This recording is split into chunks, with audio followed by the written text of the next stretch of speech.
আমাদের পুরুলিয়াতে দেখা যাচ্ছে যে যে সকল শিব মন্দির রয়েছে সেটা একটি শিবরেখার উপরে, এবং এখানে যেমন একটা ইতিহাস ঘাঁটতে ঘাঁটতে যেটা পাই, যেমন পুরীর মন্দিরে জগন্নাথ মন্দিরে যেমন দেবদাসীরা নাচত, তেমনি প্রাচীনকালে আমাদের যারা শৈব উপাসক ছিল তারাও শিব মণ্ডপে বা শিব মন্দিরের কাছে নাচ করত।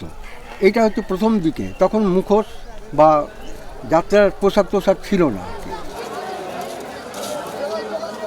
বাবা সে সময় একবার অসুখ হয়েছিল, তখন অসুখ হওয়ার পরে ওই লহরিয়া বাবার ওইখানে ধর্না ছিল 3 মাস, মানে যে অসুস্থ ছিল সেটাও সেরে গেল। বাবা বলছে যে না, আমি যখন ছৌ নাচ করি, মানে জাগরণের দিনে আমি নাচ করবো আর কি। তো সেই জন্যে আমরাও এখন, বাবাও যতদিন বাঁচা ছিল লহরিয়া মন্দিরে যায় নাচ করতো। তারপরে আমরা এখন সেই জায়গাটা আমরাও রাখি যে আমরা প্রত্যেক বছরই যাওয়া হয়। আর এই যেমন আজকেও যাবো 9টার সময় আমরা এখান থেকে গাড়ি ছাড়বো বাস ওইখানে। আজকের দিনে আমরা কোথাও প্রোগ্রামে যাই না, এই লহরিয়া মন্দিরে আমরা প্রোগ্রাম করি।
আমাদের একটা জিনিস দেখতে হবে যে ছৌ কথাটা কীভাবে এলো। খুব মজার জিনিস যে ছৌ, আমরা আদ্যা অক্ষরটাকে নিয়েছি আর কি, যে ছৌ নাচের 3টে দিক আমরা পাচ্ছি। একটা হচ্ছে পুরুলিয়ার, আমি বিশেষত বলছি আর কি, পুরুলিয়াতে সবগুলো আদ্যাক্ষর নিয়ে তৈরি আর কি। যেমন ছো ছো ছো বা ছোঁ এবং ছ, এই 3টে নাম আমরা দিই আর কি, বলি। আর ছৌ হচ্ছে যে ক্ষিপ্র গতি, ছৌ নাচের মধ্যে যে ক্ষিপ্র গতি রয়েছে, হ্যাঁ, যে বেগবান রয়েছে, সেটা আমরা পাই। আর ছ হচ্ছে 6টা নাচের সম্মিলনে ছৌ নাচ।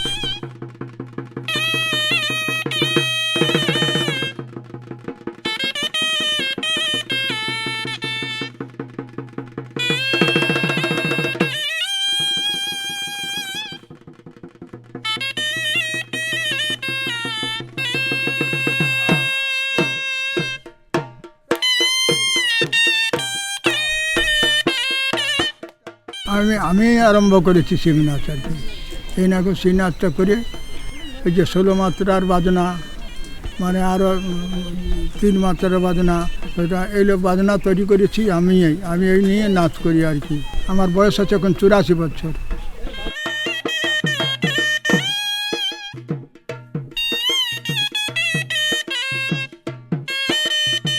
আমরা সবাই জানি পুরুলিয়া ছৌ, কিন্তু এই পুরুলিয়া ছৌর মধ্যে 3টা ঘরানা আছে, বাঘমুন্ডি, ঝালদা, বোরাবাজার।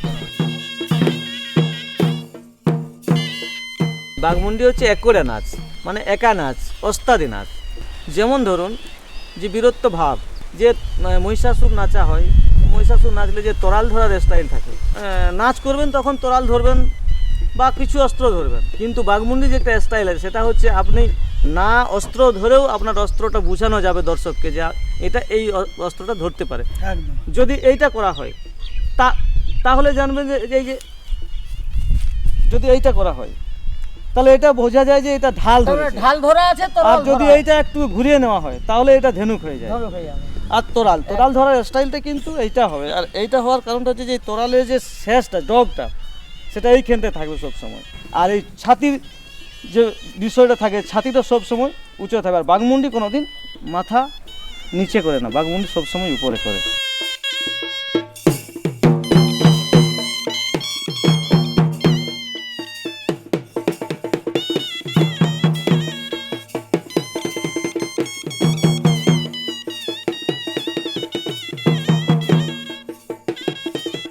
প্রথমত একইটা ছড়িয়েই ছিল সবাই, একদম একদম। কিন্তু তার মধ্যে একটু একটু আলাদা, যার যেমন ঘরানা।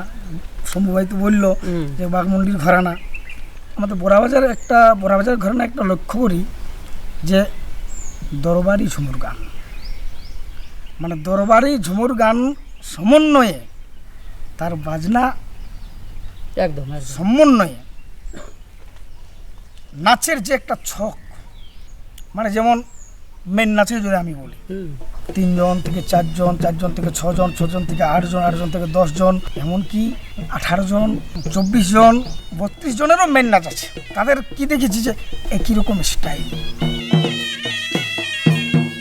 আমরা ওই খুব সুন্দরভাবে একটা আমরা দেখি মানে নাচ, যে দরবারে ধুমর চলছে, ফুল হিন্দু বড় কান্তি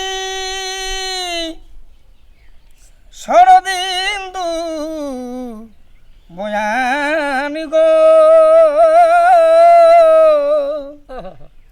শ্রীমোহন চূড়া ভুরু দুটি কাম কামান স্বামের বাসিতে ও তার নয়নেতে কিবা ভাবে জানে, কিবা জাদু জানে গো চাহনিতে চুরি করে পুরাণ। মানে বাজনার সাথে এত সুন্দর একটা মিল পাওয়া যায় বোরাবাজার ঘরানায়।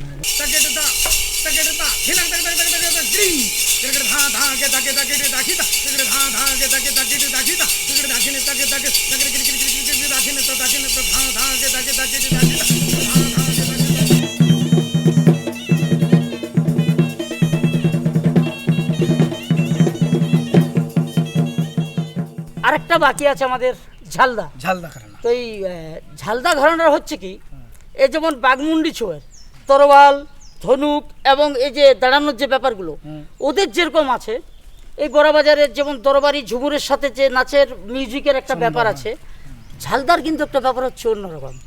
ওদের দেখবেন মানে ওরা কিছু ছক বানায়, একদম একদম রাইট রাইট। ছন্দের মধ্যে নাচে, দেখলে মনে হবে যে একটা সুন্দর জিনিস দেখছি। মানে তাদের আছে ওই মালা যেমন বিভিন্ন রকম মতি দিয়ে মালা তৈরি হয় না, একদম, কিন্তু একদম। মালাটা একটাই, বিভিন্ন কিন্তু মতি বিভিন্ন থাকতে জিনিস পারে। দিয়ে সেই ধরনের আর কি, তারা খুব গুছিয়ে করে না।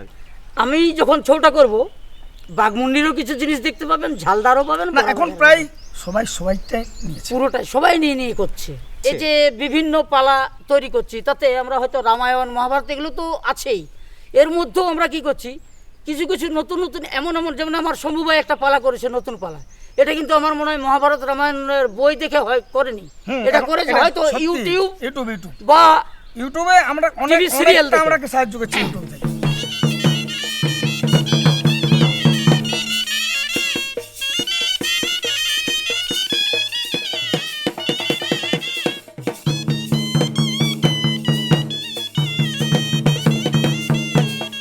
চাল হচ্ছে 3টি চাল রয়েছে। প্রথম চাল হচ্ছে একটা ওষুধ চাল, যারা ওষুধ প্রবৃত্তির লোক তারা কিভাবে চলে।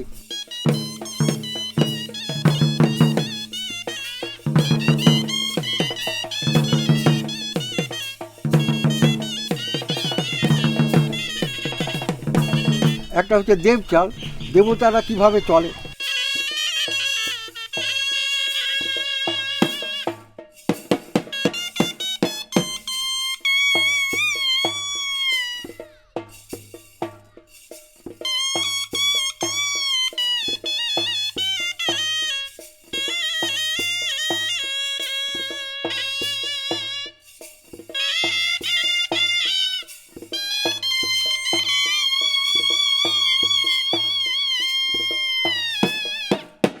আর পশু চাল, এই 3টে চাল ছৌ নাচের মধ্যে রয়েছে।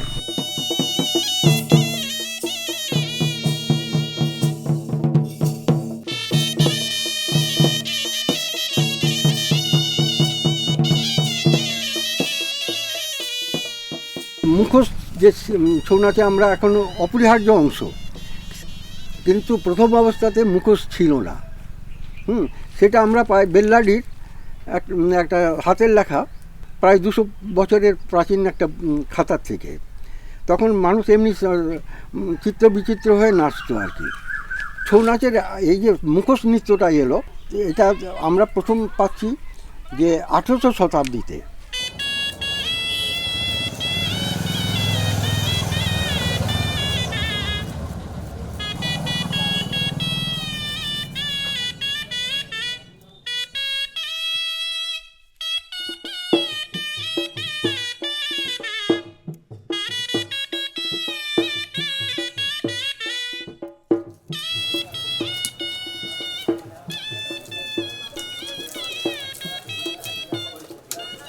প্রথম আমরা নদীর থেকে মাটি নিয়ে আসি, আমাদের গ্রামে নদী আছে, ওখান থেকে মাটি এনে সানতে হয়, বালি মাটি সানার পরে ওই মুখোশটা তৈরি করতে প্রথম মাটি।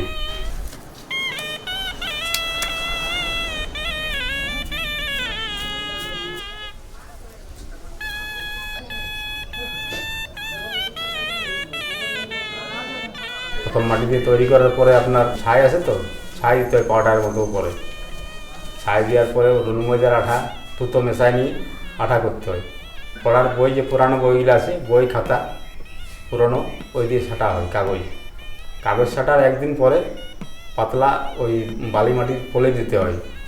বালি মাটির প্রলেপ দিয়ে তারপর আঠাল মাটির আঠা করে নিয়ে ওই কাপড় ছিটাতে হয়।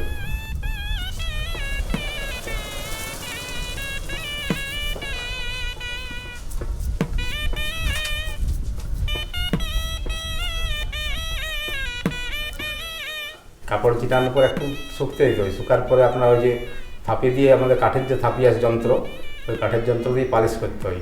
পালিশ করার পরে আরেকদিন শুকতে দিতে হয়। শুকার পরে ওটা কুড়ে উঠাতে হয় মুখোশটাকে। কুড়ে ওঠার পরে কাটে সাইজ করে আবার কাগজ ছাঁটতে হবে ভিতরে, মানে ডবল মজবুত করার জন্য। কাগজ ছাটার পরে শুকতে দিতে হয় আরেকদিন শুকানোর পরে ওই প্রথম খড়ি মাটি দেওয়া হয়। খড়ি মাটির পরে কালার দেওয়া হয়। কালার পরে ওই চোখ আঁকা হয়।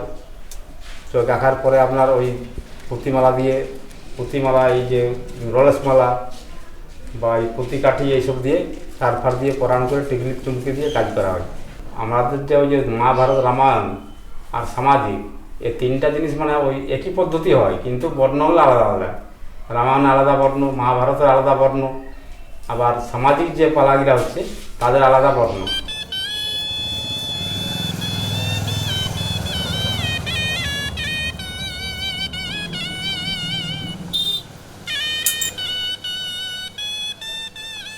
আমি দিল্লিতে গেছিলাম 2007 সালে। ইন্দিরা গান্ধী আর্ট সেন্টারে আমাকে ডেকেছিল মুখোশ শেখানোর জন্য। সেখানে আমি অনেক ধরনের মুখোশ নিয়ে গেছিলাম। তো আমাদের ছৌ নাচের মুখোশ হয় প্লাস্টিক জাতীয় জিনিসে। ওখানে বিদেশিরা এসেছিলেন, ওই আমার প্লাস্টিক জাতীয় জিনিস দেখে একটু অ্যাভয়েড করছিল, আমি বুঝতে পেরেছিলাম। ওখান থেকে আমার ভাবনা যে আমি ন্যাচারাল কিছু একটা তৈরি করব, যাতে আমার এই জিনিসটাকে বিদেশেও পাড়ি দিতে পারা যায়। মা দুর্গাটি যেমন এই সামনে আছে, আমি একটা তৈরি করেছি সবেমাত্র, ব্যাঙ্গালোরে যাবে। সম্পূর্ণ মসুর ডাল, চাল, ধান, কুচফল এসব দিয়ে তৈরি।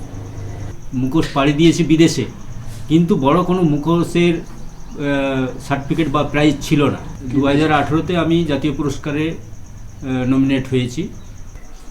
আর আজকে একটা আমি নতুন এই আপনাদের মাধ্যমে একদমই নতুন তৈরি করব, মুখোশের আড়ালে পদ্মশ্রী গম্ভীর সিং মুন্ডার মূর্তি।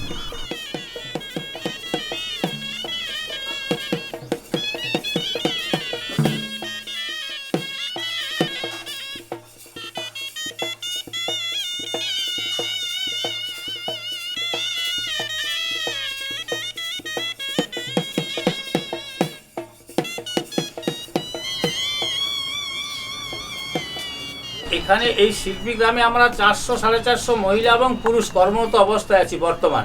ছৌ মুখোশ ছাড়া মুখোশ বাড়িতে সাজানোর জন্য যে মুখোশ টুরিস্টরা আসছে, টুরিস্টের রমরমা বাজার চলছে।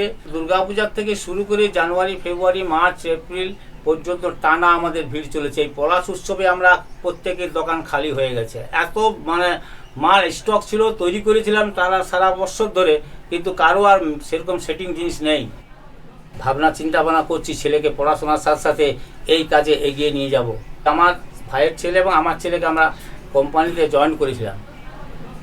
এই রিসেন্ট 10-12 দিন আগের ঘটনা। আমি ওখান থেকে টাটা থেকে তুলে নিয়ে এসেছি। 3টা ছেলে বাড়িতে আছে, তারা শিক্ষায় ইঞ্জিনিয়ারিং পাস করেছে, কিন্তু চিন্তা করলাম যে 25-30 হাজার টাকার পেমেন্টে সে কী করবে, নিজের পরিবারও চালাতে পারবে না। কিন্তু এটা তো বসে সারা বছর ধরে কাজ করে ছেলেটা, ও 10 লাখ টাকা ইনকাম করবে। ত্রিভুবনে রাখেন খ্যাতি মহিষাসুর দত্তপতি, ত্রিভুবনে রাখেন খ্যাতি স্বর্গপুরে।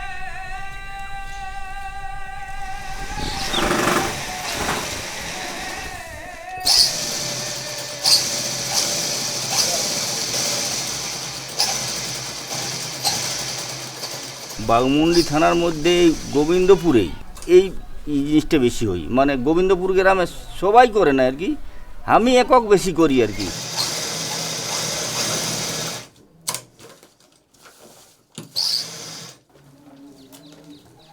ছৌ নাচের ড্রেস কী ছিল, এইখানের একটা ঘটনা পরা ছিল, চপ্পন মানে পাঞ্জাবি পরা হইতো, তার উপরে পোশাক পরা হইতো, এইখানে ফুল বাঁধা হইতো, তারপরে মুখোশ লাগাই নাচা হইতো। আগে ছিল অন্য মতো আর এখন অন্য মতো। আগে খালিসা ওই ইহা দিয়ে হইতো আর কি, মানে তারের ইহা ছিল না, ওইটা বেধা ছিল, ওইটাই কাজ চলতেছিল। এখন আর ওই সিস্টেমটা নাই। এখন তোমার ধরো টিকলি, দুল, কাঠি এইসব নিয়ে এখন কাজ খালিসা। প্রথম জল ফেঁকে মেশিনে সেই পাইপকে কাটা হইলো, কাটার পরে তোমার ধরো টিকলি ঘুরা হইলো, কাপড় দিয়ে নিয়ে সেলাই করা হইলো আলাদা, আর ওইটা সেটিং করিয়ে তারপরে তোমার ওই জিনিসগুলা বসানো হইলো। মানে চাপগুলা আলাদা হবে, একবার চাপগুলা আলাদা হওয়ার পরে তোমার ওই জিনিসগুলা সেটিং পরে হবে।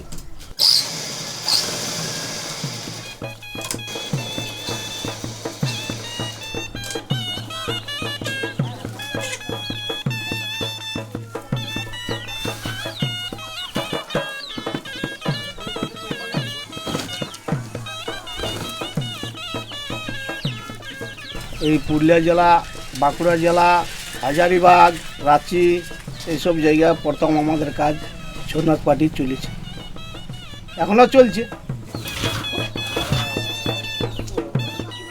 এখানে পুরুলিয়া জেলার যে ছৌ নাচ পার্টি আছে, বাদ্যযন্ত্রগুলা এখান থেকেই নিয়ে যায়। এখানে আছে ঢোল, ধমসা ছৌ নাচ পার্টির থেকে, তারপরে মাদল আছে, মৃদং আছে, ডুগি তবলাও আছে, মানে চামড়ার কাজ, যাবতীয় কাজ এখানে তৈরি হয়। প্রথমে চামড়াটা কিনে নিয়ে আসা হয় পুরুলিয়ার থেকে, কিনে আনে ওয়াকে শুকানো যায়, শুকানো যাওয়ার পরে তারপরে আবার বাঁধে লেগে ভিজতে দিতে হয়। ভিজার পরে ওয়াকে নিয়ে আসে এইটা পুরোটা ধমসাটা নিয়ে ওয়াকে পুরোটা কাটতে হবে, কাটার পরে ছুলাছুলি করে তৈরি করতে হয়। তারপরে বাঁধিটা কাটার পরে ওয়াকে টান দিতে হয়, টান দিয়ে পাকানো হয়, পাকার পরে শুকাই গেল, তারপরে আসে ধমসাটের ছাদন আরাম করলো।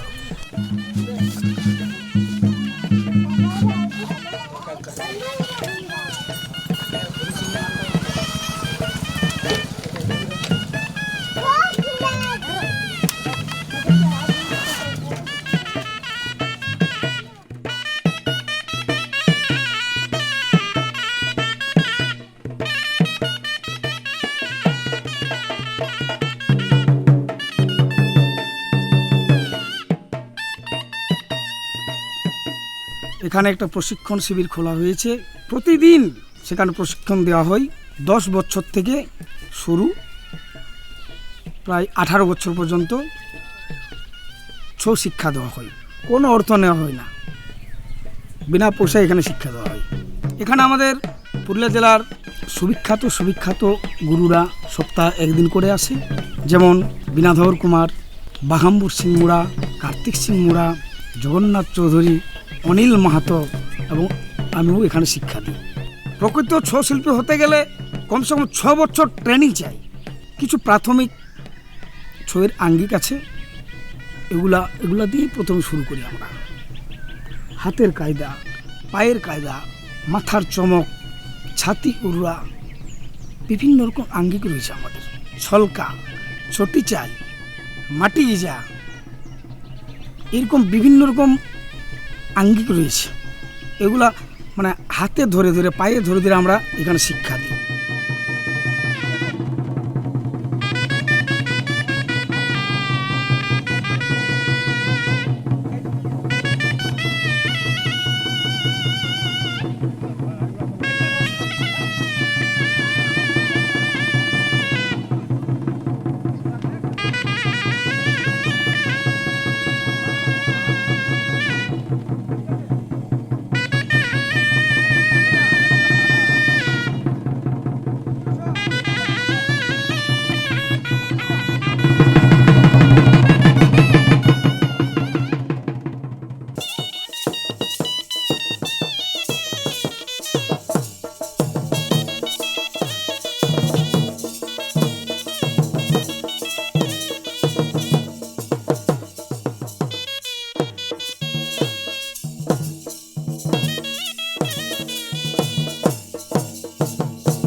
দু 2014 সালে তৎকালীন আমাদের মাননীয় উপাচার্য মহাশয় আমাকে এই দায়িত্ব দিয়েছিলেন।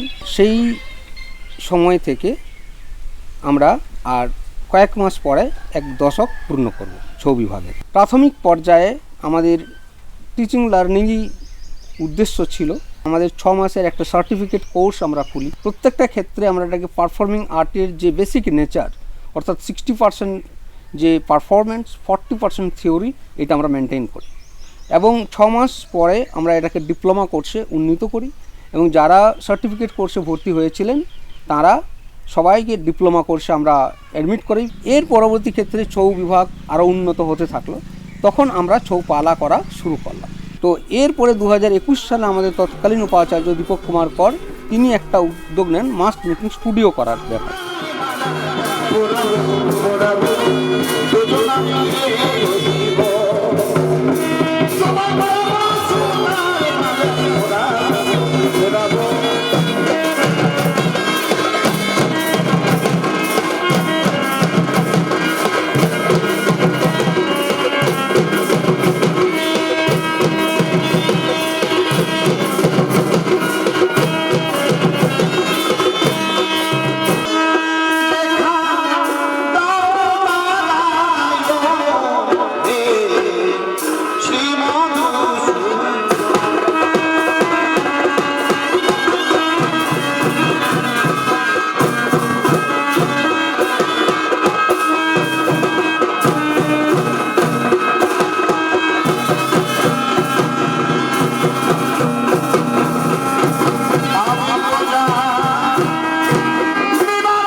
ছৌ নাচের একটা পুরুষদীপ্ত নৃত্য ছিল।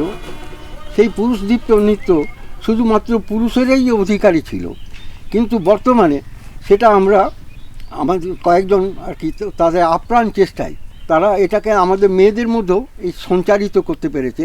এটা খুব আশার কথা এবং ইতিহাস এখানেই একটা নতুন ইতিহাস গড়ে উঠল।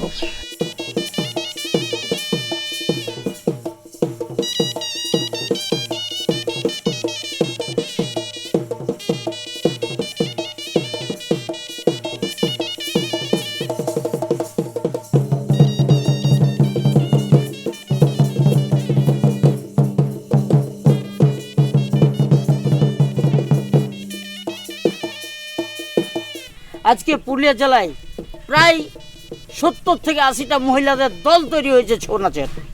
এটাই আমি চেয়েছিলাম।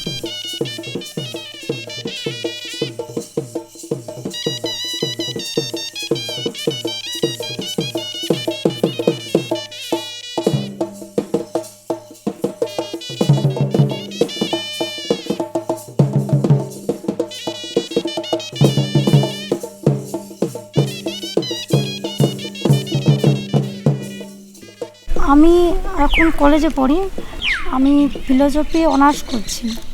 আর আমার সামনে যে আছে হলো সঞ্চিতা মুদি, আমার সাথে নাচ করে এবছর উচ্চ মাধ্যমিক দিয়েছে। আমার ছোটোর থেকে অনেক স্বপ্ন যে আমি ছৌ নাচ করবো। আমার বাবা, আমার জেঠু, আমার দাদা সবাই ছৌ নাচের সাথে জড়িত। আবার আমাদের শুধু মেয়ে নয়, আমাদের পাড়া যত যা আমাদের মা কাকিমা যত সকলেই ছৌ নাচ করে।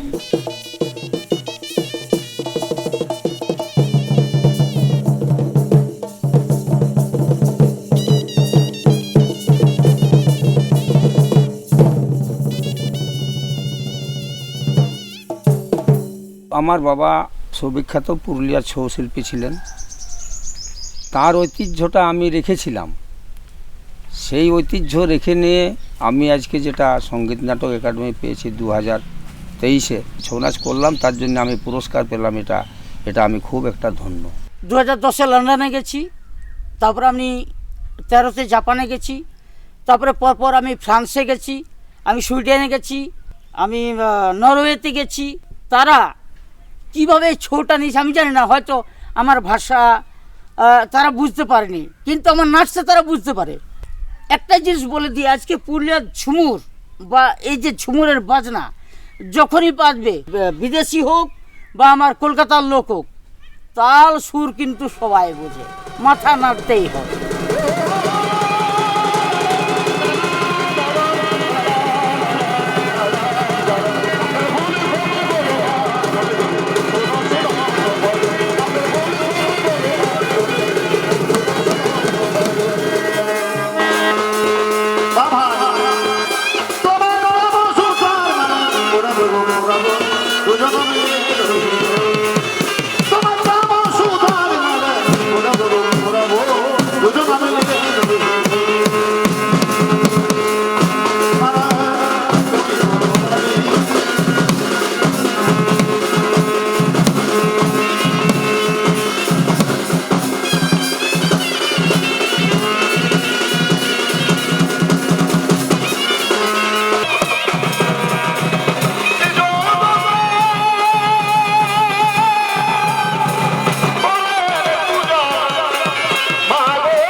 Thank you.